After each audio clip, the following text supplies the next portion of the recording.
ඉංග්‍රීසි ක්ලාස් එකකට යන්නේ නැතුව ඉංග්‍රීසි ඉගෙන ගන්න මේ වාක්‍ය විෂය හොඳටම ඇති. ඒ නිසා මේක ඉවරනකම් බලන්න. මම Priyankara chat box YouTube channel එකේ උමේෂ් ප්‍රියංකර. අපි මෙහෙම කියනවනේ. එයා හොඳ ලස්සනට ඉංග්‍රීසි කතා කරනවා. එයා ලස්සනට ඉංග්‍රීසි කතා කරනවා කියලා කියන්නේ. ඒ වතුර වගේ ඉංග්‍රීසි කතා කරනවා කියන්නේ. ඒ වගේ මෙතන කියන්නේ he is speaking English beautifully. He is speaking English beautifully.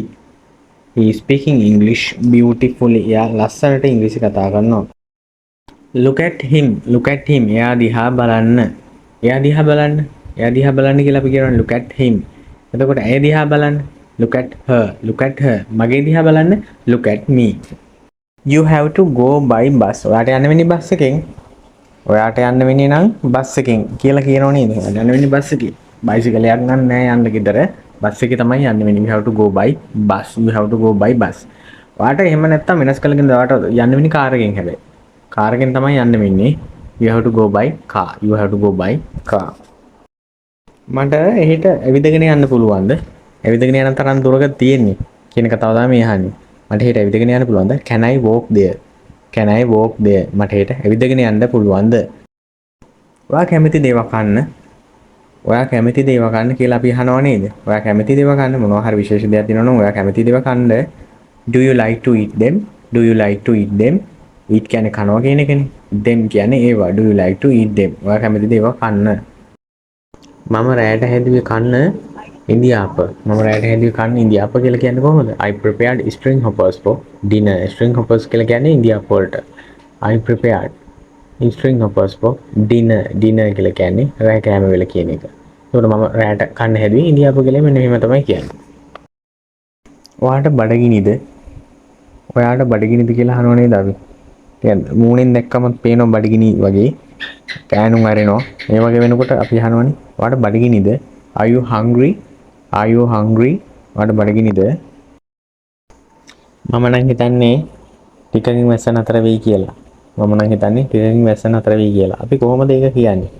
I think the rain will stop in a while. In a while කියන්නේ ටිකකින් කියන එක. ටිකකින් වැස්ස නතර වෙයි වගේ තියෙයි. යන වැස්ස වහින විදියට අපිට තේරෙනවා ටිකකින් වැස්ස නතර වෙයිද නැත්නම් වැස්ස වැඩි වෙයිද කියලා. ඒක නිසා තමයි මම හිතන්නේ the rain will stop in a while. වැස්ස ටිකකින් නතර වෙයි.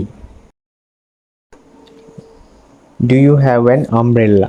ඔයා ළඟ කුඩයක් තියනවද? මේ වැහි කාලේට අනිවාර්යම කුඩයක් නම් තියෙන්න ඕන. අවුවේ රස්නේ වැඩි වුණාම කුඩයක් තියෙන එක හොඳයි. Do you have an umbrella? ඔයා ළඟ කුඩයක් තියනවද?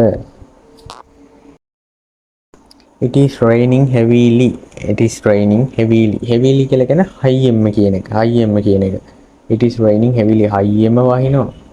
හයියෙන්ම වහිනවා. අපිට නම් එළියට නම් යන්න බෑ. ඒ තරමට හයියෙන් වහිනවා. It is raining heavily. ඔයා ෆෝන් එකක් ගත්තද කියලා අහනව නේද? ඔයා ෆෝන් එකක් ගත්තද? අලුත් ෆෝන් එකක් දැක්කොත් කවුරු හරි ළඟ වාගේ යාළුවෙක් ගාව තියෙනවනම් ඔයා ෆෝන් එකක් ගත්තද? Did you buy a phone? Did you buy a phone? ඔයා අලුත් ෆෝන් එකක් ගත්තද? Did you buy a new phone? එහෙම කියලා අහන්න පුළුවන්. Did you buy a phone? ඔයා ෆෝන් එකක් ගත්තද? එයා මට දුන්නා 40000ක් ෆෝන් එකක් ගන්න කියලා. එයා මට 40000ක් දුන්නා ෆෝන් එකක් ගන්න කියලා. She gave me 40,000 to buy a phone. She gave me 40,000 to buy a phone. රුපියල් 40000ක් දුන්නා ෆෝන් එකක් ගන්න කියලා. ඔයාට වෙනස් කළ කියනවා නම් ඔහු දුන්නා. නැත්නම් සමන් දුන්නා කියලා හිතන්නකෝ. සමන් gave me 40,000 to buy a phone. සමන් මට රුපියල් 40000ක් දුන්නා ෆෝන් එකක් ගන්න කියලා. You know, my friend is not a bad man. ඔයා දන්නවද? මගේ යාළුවා නරක මිනිස්සෙක් නෙමෙයි. ඔයා දන්නවද? මගේ යාළුවා නරක මිනිස්සෙක් නන් නෙමෙයි. කාගේ හරි කට කතාවක් අහලා මොකක් හරි බොරු ආරංචියකට අහන ඔයාගේ යාළුවා ගැන. එතකොට ඔයා කියනවා දන්නවද මගේ යාළුවා නරක යාළුවෙක් නන් නෙමෙයි. You know, my friend is not a bad man. You know, my friend is not a bad man. මගේ යාළුවා නරක මිනිස්සෙක් නෙමෙයි. Bad man කියන්නේ නරක මිනිස්සයා කියන එක. He didn't say his name. මම ඔච්චර අහලා තියාමට එයාගේ නම කිව්වේ නෑනේ. එයා මට එයාගේ නම කිව්වේ නෑ. He didn't say his name. He didn't say his name. ඇය මට ඇයගේ නම කිව්වේ නෑනේ. ඇය මට ඇයගේ නම කිව්වේ නෑ. She didn't say her name.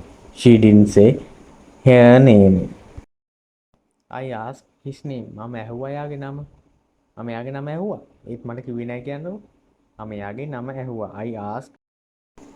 There is a visitor to meet you. There is a visitor to meet you. නිකන් හිතන්න දැන් ආයතනයක වැඩ කරන කළමනාකරුවෙක් වගේ ප්‍රධාන නිලධාරණ කෙනෙක් බලන්න නම් ගොඩක් අයට විසිටර්ස්ලා එනවනේ මට අපි කවුද කියන්නේ විසිටර් කෙනෙක් කියන්නේ අමුත්තෙක් වගේ අමුත්තගේ ආගන්තුකෙක් වගේ කෙනෙක් විසිටර් කෙනෙක් මෙයාව අඳුරන කෙනෙක් මෙයාව බලන්න එනවා අන්න ඒ වගේ කෙනෙක්නේ there is a visitor to meet you there is a visitor to meet you I am from Piliyandala මම පිළියන්දල ඉඳලා ආවේ මම කොළඹ ඉඳලා ආවේ I am from Colombo ඇය ආවේ පිළියන්දල ඉඳලා she is from පිළියන්දල ඔහු ආවේ පිළියන්දල ඉඳලා he is from Piliyandala he is from Piliyandala from where are you from where are you ඔයා කොහේ ඉඳලාද ආවේ ඔව් කොහේ ඉඳලාද ආවේ from where are you එතකොට කවුද අර කෙනා අර පේන්න කෙනෙක් ඉන්න හැබැයි ඔයා දන්නෙත් නෑ කවුද කියලා අහනවා කවුද අර කෙනා who is that guy කවුද අර කෙනා මෙතන මේ guy කියලා සඳහන් වෙන්නේ කෙනා කියන එක who is that guy කවුද අර කෙනා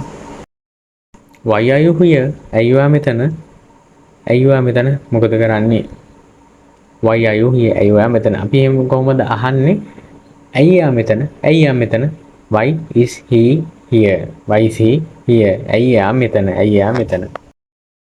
shall we go and ask his name අපි ගිහිල්ලා එයාගේ නම අහමුද කියලා අපි අහන වෙලාවල් තියෙනව නේද අලුතෙන් කෙනෙක් ආවම අපි ගිහලා නිකන් නම අහලා බලමු එයාගේ මොකක්ද කියලා shall we go and ask his name අපි ගිහිල්ලා එයාගේ නම අහලා බලමුද he is a new one to our office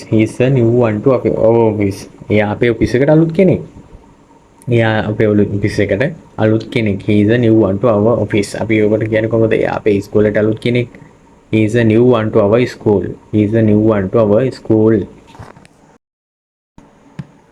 what is wrong with him ඔහුට මොකද්ද වෙලා තියෙන්නේ ඇයට මොකද්ද වෙලා තියෙන්නේ what is wrong with her මොකද්ද ඇයට වෙලා තියෙන්නේ කියලා අපි අහනවා නේද what is wrong with him ඔහුට මොකද්ද වෙලා තියෙන්නේ